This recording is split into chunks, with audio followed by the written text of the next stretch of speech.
Dámy a páni z Progresívneho Slovenska, z opozície, videli ste štatistiky, ako nám stúpli úmrtia na rôzne srdcovo-cievne príhody kvôli očkovaniu? Ale vy to odmietate. Samozrejme, že to odmietate, budete tvrdiť, že očkovanie bolo najlepšie na svete. Čo viete o tom, koľko nám zostalo vakcín, ktoré expirovali, koľko peňazí sa vyhodilo do vzduchu? Čo viete o nákupoch zdravotníckej techniky a testov? Viete o tom, že sme preukázali veľmi jasne prepojenie trnavskej firmy na predsedu jednej z opozičných politických strán. 100 000-ové miliónové nákupy. Úplne zbytočné. Čo viete o manažmente? Čo viete o tom, čo sa dialo, pokiaľ išlo príjmanie rôznych opatrení, ktoré podľa nášho názoru podstatne viac zvyšovali chorobnosť, ako to bolo možno v iných krajinách. A všetci ste sa smiali na iných štátoch, na iných krajinách.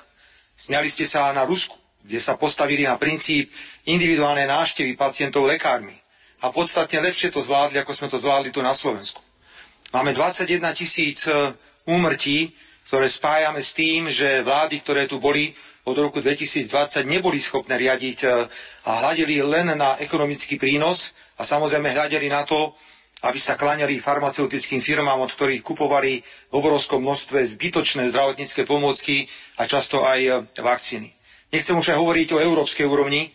Viete, že som bol veľmi otvorený, ja som to povedal pani predsedničke Európskej komisie otvorene, že tie podozrenia, ktoré sú spojené s ňou a s nákupom, najväčším nákupom v histórii Európskej komisie vakcín, kedy si doslova do písmena vymieniala tajné SMS-ky s riaditeľom Pfizeru a kedy poslancom Európskeho parlamentu na posmech bola napísaná, vydaná správa, ktorá bola celá začiernená. Jednoducho nedozvieme sa nikdy pravdu, akú úlohu farmaceutické firmy zohrali a kto vlastne organizoval celý tento cirkus okolo covidu.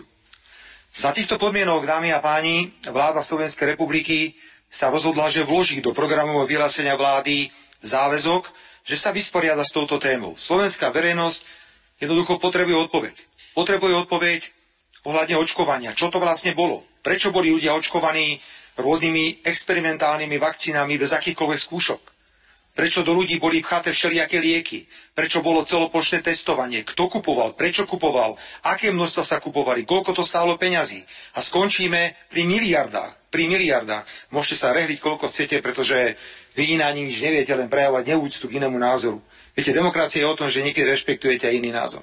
Keď si tu vy rozprávate už 3. týždeň o trestnom zákone, ani vám nikto nenadáva, vás počúvame a vy rozprávate, tak buďte takí láskaví, ak máme iný názor, tak vás to rešpektujte, aj keď s ním aj nesúhlasíte.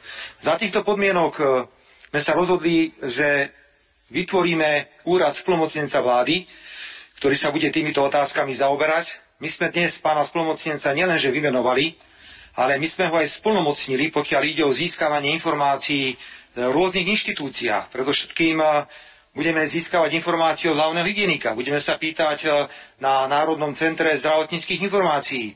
Chceme vedieť ešte na základe toho, čo máme k dispozícii, čo sa vlastne udialo. Ja si myslím, že pán poslanec Národnej rady, pán doktor Kotlár, je dostatočne vybavený, pokiaľ ide o informácie. Vidím, že je pripravený aj pokiaľ ide o zostavenie tímu. Požiadal som ho, aby predtým, ako budeme robiť akékoľvek verejné vyhlásenia, sme najprv všetko prešli na vláde a ja som absolútne, opakujem ešte raz, absolútne presvedčený, že jeho práca bude viesť k výsledkom, ktoré budeme zverejňovať a budeme slovenskej verejnosti hovoriť, čo sa to vlastne pre Boha počas toho covidu stalo. My dnes vieme jednu vec. Predchádzajúce vlády COVID absolútne nezvládli a majú na krku 21 000 mŕtvych ľudí. A zarobili podľa všetkého obrovské peniaze na zbytočnej kúpe rôznych zdravotníckych pomôcok a na vakcínach. Ďakujem pekne.